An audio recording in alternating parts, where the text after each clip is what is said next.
Magandang araw sa inyo lahat. Ako si Jane Sophie Lipitin from BEd 2D.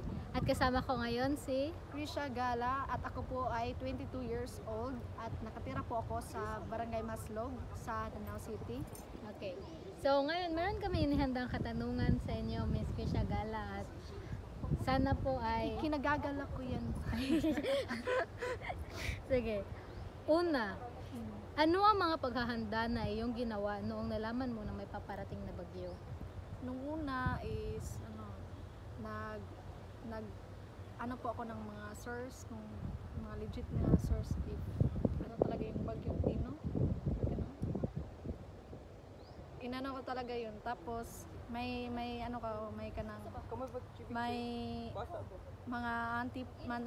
auntie ako sa tabing dagat, kaya yun pina-evacuate namin sila sa bahay namin. Total yung bahay namin is elevated.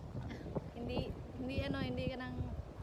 maabutan ng mga baha at malayo rin sa mga sapa at malayo rin sa dagat. Kaya yung inuna lang namin yung mga auntie ko, tapos yun, pina-evacuate namin lahat ng mga gamit nila sa baba. Pinunta namin sa bahay namin. Okay. So, ang susunod na katanungan, noong nananalasa ang bagyong Tino, ano ang mga pangyayari na iyong naranasan? Siyempre, kinakabahan, tapos yun lang.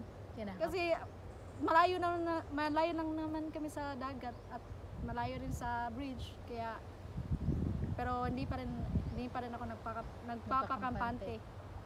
Kasi baka maabutan tayo sa kahit elevated yung bahay natin. Tama.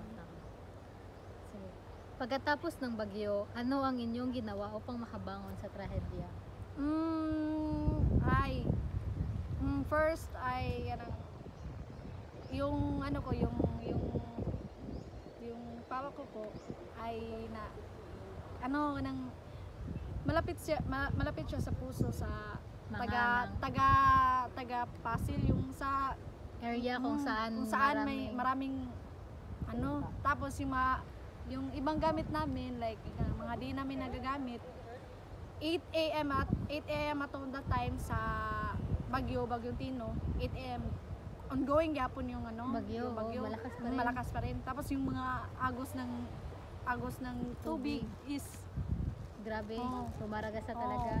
Tapos maraming mga bahay doon nga, maskin second floor is kanang napuno yung tubig. Tapos yun, yung tatay ko is nag-donate siya that time jud kay syempre giniginaw yung mga tao doon, kaya yung mga gamit namin na hindi namin nagagamit, yung mga clothes namin na hindi namin nagagamit, syempre pinaubayan na namin sa iba. Tapos sabi namin na mas better if kami na lang yung tumulong ng syempre wala silang kuan, tapos yung tubig pa nun is sobrang taas pa.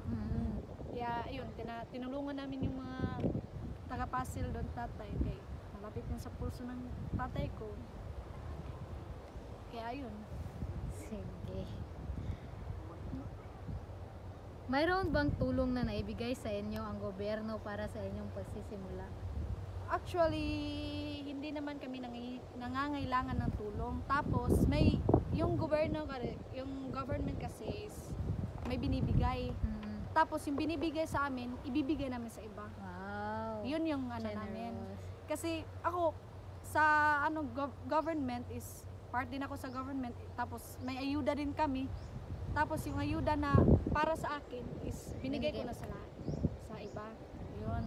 Very generous cause. Ano ang mensahe ninyo sa mga taong nawala ng mahal sa buhay at nawala din ang kanilang bahay? Babangon din na pray lang. Tapos trust in God na makakabangon din tayo. Hindi naman tayo mawawalan dapat ng pag-asa dahil ongoing gapon yung natin, yung life. Sabay din tayo sa trust lang tayo kay God. Yun lang. So ang huling katanungan, ano ang aral na inyong nakuha pagkatapos ng bagyo? Huwag magpakampante. Lalo na yung mga malapit sa dagat, malapit sa bridge. Huwag talagang magpakampante dahil ngayon yung mga corrupt nga government. Yun mga tinitipid lang yung mga Yung flood control. Sus, dapat alam nyo na kung sinong bubutuhan yun sa susunod na election kasi inaano natin yung ating kaligtasan. Hindi tayo mapapadala sa pera lang. Yan. Tapos yung mga ayudang binibigay nila is pera natin. Tapos may pangalan. Sorry. So, at yun lamang po at maraming salamat, Miss Thank Keisha Gala. you.